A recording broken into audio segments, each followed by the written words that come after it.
Another season completed means another bit of AFL history has been set in stone. So from this year and past, here are 5 facts you didn't know. The 2023 Grand Final between Collingwood and Brisbane was fantastic.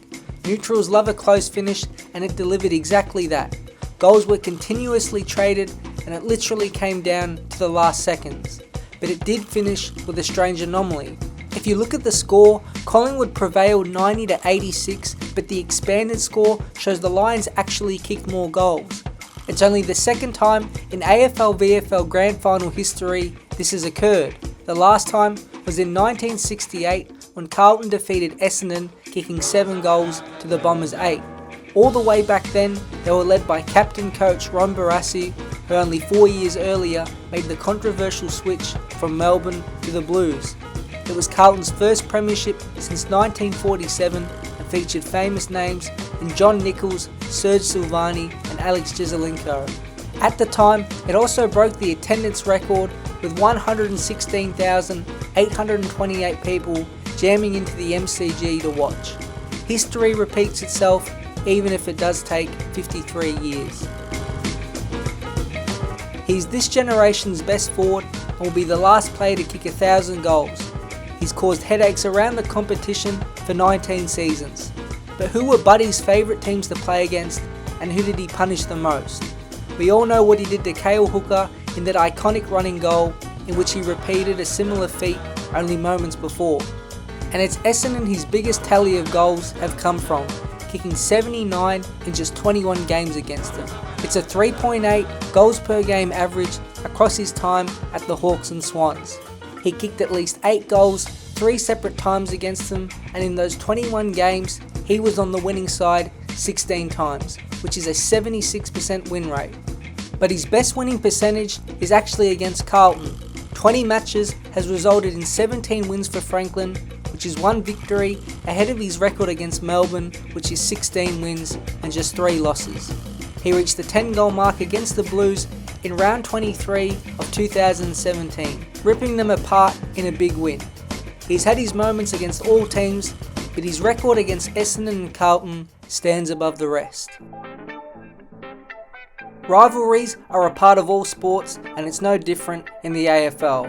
There are ways to measure the best of them. It could be crowd passion, attendance, and players' hatred for their opposition. Another important factor is how close the actual games are, and there is no better rivalry in AFL history than the showdown between Adelaide and Port Adelaide. There has been one constant since the showdowns with Mark Rasciuto, Gavin Wanganeen, Andrew McLeod and Robbie Gray, and that's the competitiveness. Out of their 54 meetings since 1997, they are split down the middle with 27 wins each. It's remarkable and proves how close the matchup is. But throughout history, each team has had their dominant period. Between 2000 and 2003, Port Adelaide won 7 in a row, before Adelaide won 8 out of the next 10. From then on, it's been very even, but Adelaide have won the last 2. Out of the 54 games, 23 have been decided by under 3 goals, and there are countless thrilling finishes and all-time moments. You can't get a closer rivalry over an extended period of time than this one. It wouldn't be a surprise if at the end of next year it was once again tied at 28-28. Looking back at the National Draft's history, we often remember the very best years. The 2001 draft was outstanding, 2007 was almost as good, and many of the players taken in 2018 are now flourishing. But the 1990 draft also stands out. It was pretty much terrible except for one late pick. Out of the 94 players taken, only 36 were able to play one game, leaving the majority without a chance of playing at the top level. 8 were able to play at least 100 games, and it did include some pretty good players in Alan Jakovic, Matthew Clark and Nick Daffy. But the cream of this crop came all the way at pick 79. Sat there was James Hird, who was by far and away the best player taken in the 1990 class.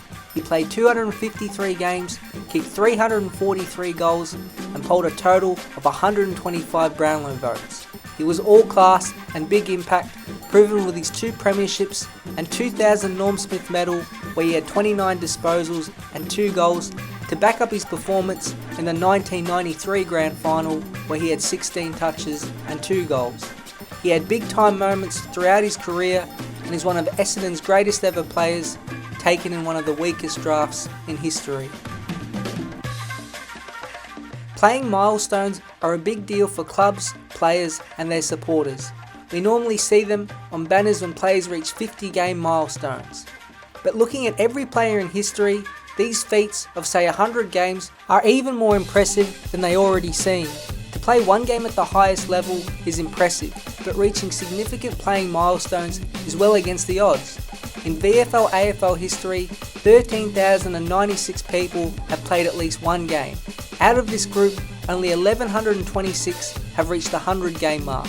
It's just 8.6%. The percentages gradually diminish as 5.1% play 200, 0.6% or 80 players have hit the triple century, and from then on, just 5 men have reached the 400 club. No matter how good you think a player is or how much impact they have had on the competition, reaching any one of these playing milestones in the whole scheme of things is a serious achievement.